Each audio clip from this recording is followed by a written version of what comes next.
प्रसादनां प्राणेश्वरानन्दिनी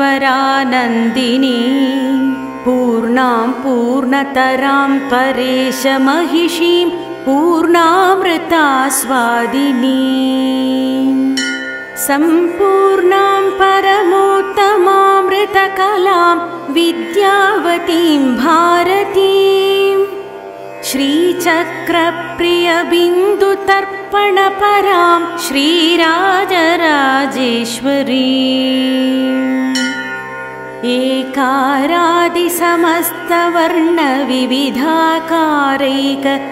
एकारादिसमस्तवर्णविविधाकारैकचिद्रूपिणीं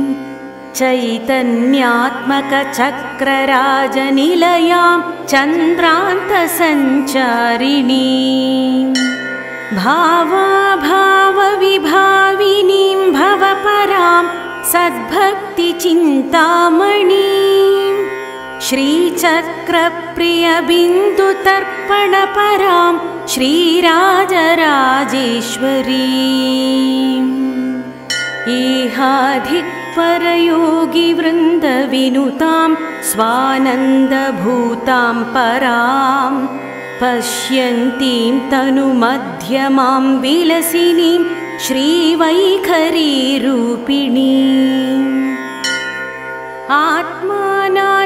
आत्मानात्मविचारिणीं विवरगां विद्यां त्रिबीजात्मिकां श्रीचक्रप्रियबिन्दुतर्पणपरां श्रीराजराजेश्वरीम् लक्ष्यालक्ष्यनिरीक्षणां निरुपमां रुद्राक्षमालाधरां त्र्यक्षार्धाकृतिदक्षवंशकलिकां दीर्घाक्षिदीर्घस्वराम् भद्रां भद्रवरप्रदां भगवतीं भद्रेश्वरीं मुद्रिणीं श्रीचक्रप्रियबिन्दुतर्पणपरां श्रीराजराजेश्वरीम्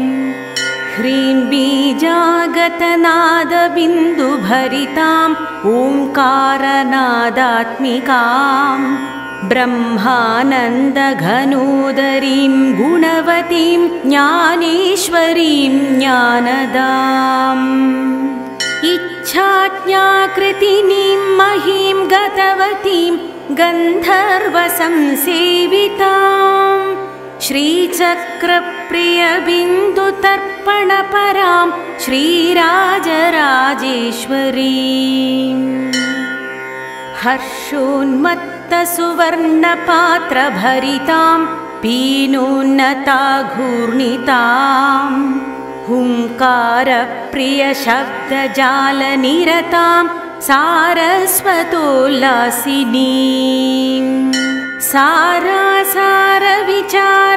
सारासारविचारचारुचतुरां वर्णाश्रमाकारिणीं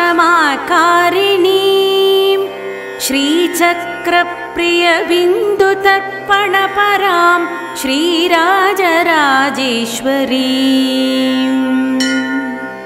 सर्वेशाङ्गविहारिणीं सकरुणां सन्नादिनीं नादिनीं संयोगप्रियरूपिणीं प्रियवतीं प्रीतां प्रतापोन्नताम् सर्वान्तर्गतिशालिनीं शिवतनु सन्दीपिनीं दीपिनीं श्रीचक्रप्रियबिन्दुतर्पणपरां श्रीराजराजेश्वरीम्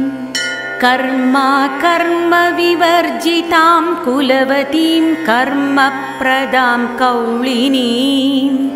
कारुण्याम्बुधि सर्वकामनिरतां सिन्धुप्रियोल्लासिनीं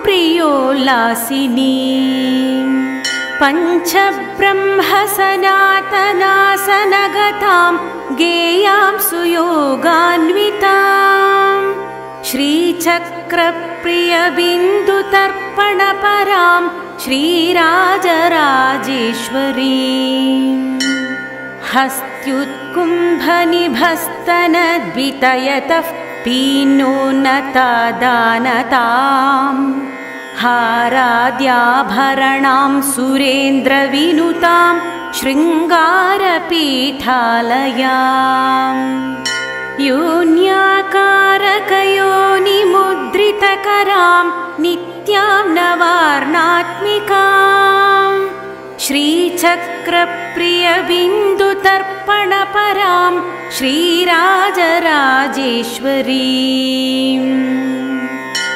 लक्ष्मीलक्षणपूर्णभक्तवरदां लीलाविनोदस्थितां लाक्षारञ्जितपादपद्मयुगलां ब्रह्मेन्द्रसंसेविताम् लोकालोकितलोककामजननीं लोकाश्रयाङ्गस्थितां श्रीचक्रप्रियबिन्दुतर्पणपरां श्रीराजराजेश्वरीम् ह्रीङ्काराश्रितशङ्करप्रियतनुं श्रीयोगपीठेश्वरीं माङ्गल्यायुतपङ्कजाभनयनां माङ्गल्यसिद्धिप्रदाम् कारुण्येन विशेषिताङ्गसुमः लावण्यसंशोभिता श्रीचक्रप्रियबिन्दुतर्पणपरां श्रीराजराजेश्वरीम्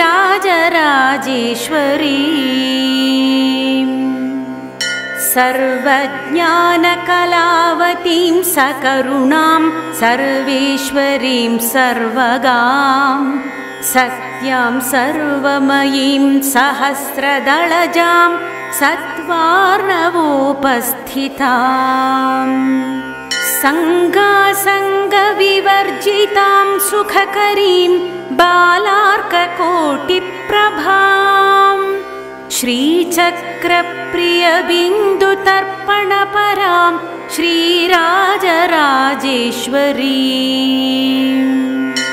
कादिक्षान्तसुवर्णबिन्दुसुतनुं सर्वाङ्गसंशोभितां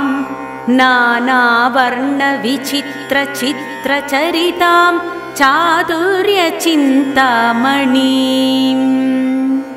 चित्रानन्दविधायिनीं सुचपलां कूटत्रयाकारिणीं श्रीचक्रप्रियबिन्दुतर्पणपरां श्रीराजराजेश्वरीम्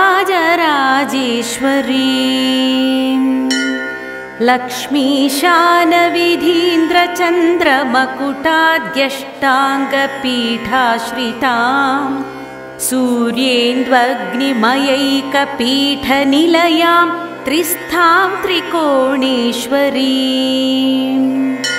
गोप्त्रीं गर्वनिगर्वितां गगनगां गङ्गां गणेशप्रियां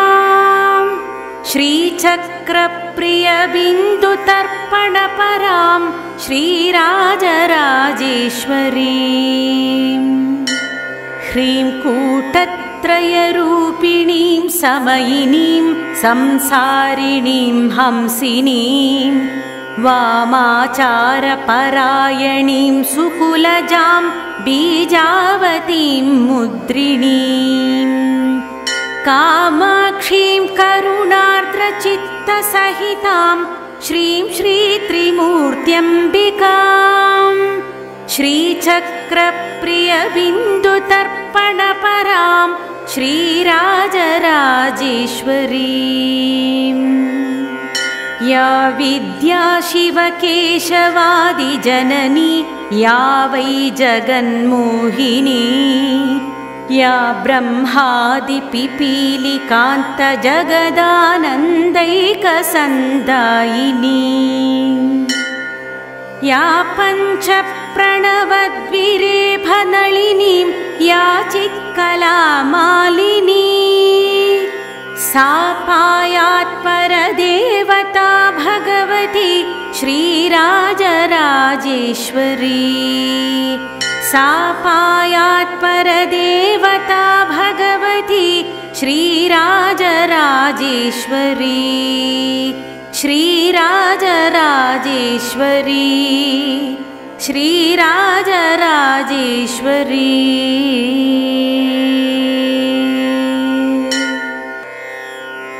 कल्याणायुतपूर्णचन्द्रवदनां प्राणेश्वरानन्दिनीं पूर्णां पूर्णतरां परेशमहिषीं पूर्णामृतास्वादिनीं सम्पूर्णां परमोत्तमामृतकलां विद्यावतीं भारतीं श्रीचक्रप्रियबिन्दुतर्पणपरां श्रीराजराजेश्वरीम्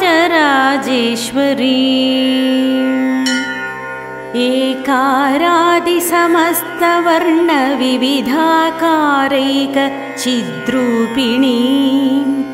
चैतन्यात्मकचक्रराजनिलयां चन्द्रान्तसञ्चारिणीं भावाभावविभाविनीं भवपरां सद्भक्तिचिन्तामणीं श्रीचक्रप्रियबिन्दुतर्पणपरां श्रीराजराजेश्वरीम् इहाधिक्परयोगिवृन्दविनुतां स्वानन्दभूतां परां पश्यन्तीं तनुमध्यमां विलसिनीं श्रीवैखरीरूपिणीम्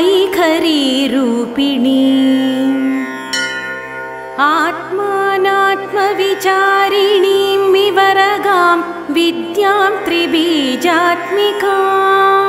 श्रीचक्रप्रियबिन्दुतर्पणपरां श्रीराजराजेश्वरीम् लक्ष्यालक्ष्यनिरीक्षणां निरुपमां रुद्राक्षमालाधरां त्र्यक्षार्धाकृतिदक्षवंशकलिकां दीर्घाक्षिदीर्घस्वरां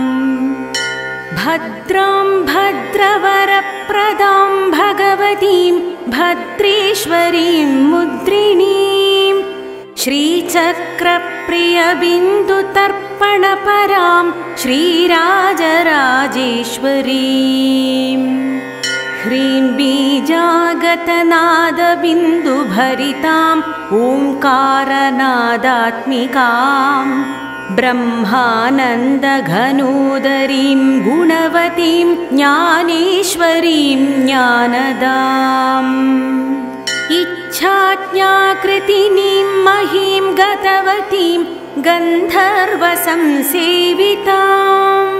श्रीचक्रप्रियबिन्दुतर्पणपरां श्रीराजराजेश्वरीम् हर्षोन्मत्तसुवर्णपात्रभरितां पीनोन्नताघूर्णितां हुङ्कारप्रियशब्दजालनिरतां सारस्वतोल्लासिनीं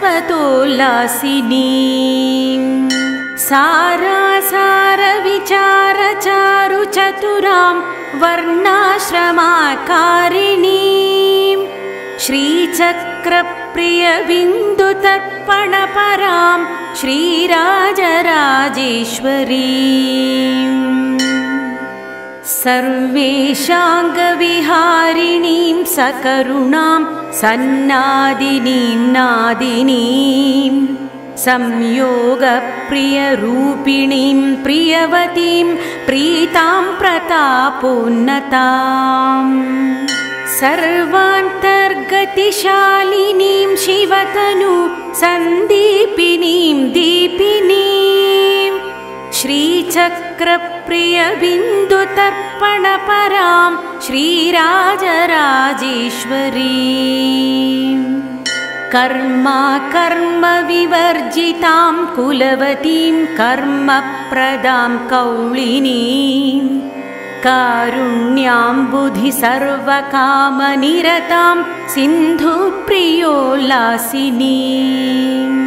पञ्चब्रह्मसनातनासनगतां गेयां सुयोगान्वितां श्रीचक्रप्रियबिन्दुतर्पणपरां श्रीराजराजेश्वरीम् हस्त्युत्कुम्भनिभस्तनद्वितयतः पीनोन्नतादानतां हाराद्याभरणां सुरेन्द्रविनुतां शृङ्गारपीठालयाम् योन्याकारकयोनिमुद्रितकरां नित्यां नवार्णात्मिकां श्रीचक्रप्रियबिन्दुतर्पणपरां श्रीराजराजेश्वरीम् लक्ष्मीलक्षणपूर्णभक्तवरदां लीलाविनोदस्थितां लाक्षारञ्जितपादपद्मयुगळां ब्रह्मेन्द्रसंसेविताम् लोकालोकितलोककामजननीं लोकाश्रयाङ्गस्थितां श्रीचक्रप्रियबिन्दुतर्पणपरां श्रीराजराजेश्वरीम् ह्रीङ्काराश्रितशङ्करप्रियतनुं श्रीयोगपीठेश्वरीं माङ्गल्यायुतपङ्कजाभनयनां माङ्गल्यसिद्धिप्रदाम् कारुण्येन विशेषिताङ्गसुमः लावण्यसंशोभितां श्रीचक्रप्रियबिन्दुतर्पणपरां श्रीराजराजेश्वरीम् सर्वज्ञानकलावतीं सकरुणां सर्वेश्वरीं सर्वगां सत्यां सर्वमयीं सहस्रदलजां सत्त्वार्णवोपस्थिताम् सङ्गासङ्गविवर्जितां सुखकरीं बालार्ककोटिप्रभां श्रीचक्रप्रियबिन्दुतर्पणपरां श्रीराजराजेश्वरीम् कादिक्षान्तसुवर्णबिन्दुसुतनुं सर्वाङ्गसंशोभितां नानावर्णविचित्रचित्रचरितां चातुर्यचिन्तामणिम् चित्रानन्दविधायिनीं सुचपलां कूटत्रयाकारिणीं श्रीचक्रप्रियबिन्दुतर्पणपरां श्रीराजराजेश्वरीम्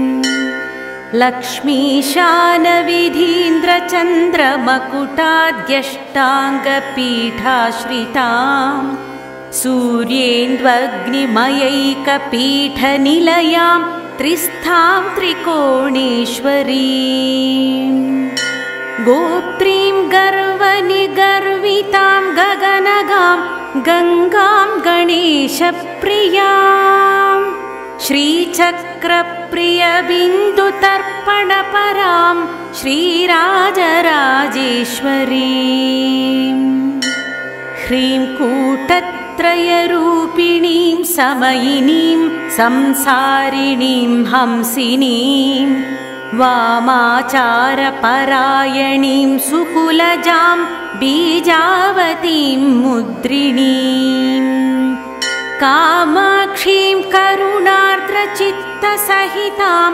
श्रीं श्रीत्रिमूर्त्यम्बिकां श्रीचक्रप्रियबिन्दुतर्पणपरां श्रीराजराजेश्वरीम् या विद्या शिवकेशवादिजननी या वै जगन्मोहिनी या ब्रह्मादिपिपीलिकान्तजगदानन्दैकसन्दायिनी या पञ्चप्रणवद्विरेफनलिनीं या चित्कलामालिनी सा पायात्परदेवता भगवती श्रीराजराजेश्वरी सा पायात्परदेवता भगवती श्रीराजराजेश्वरी श्रीराजराजेश्वरी श्रीराजराजेश्वरी।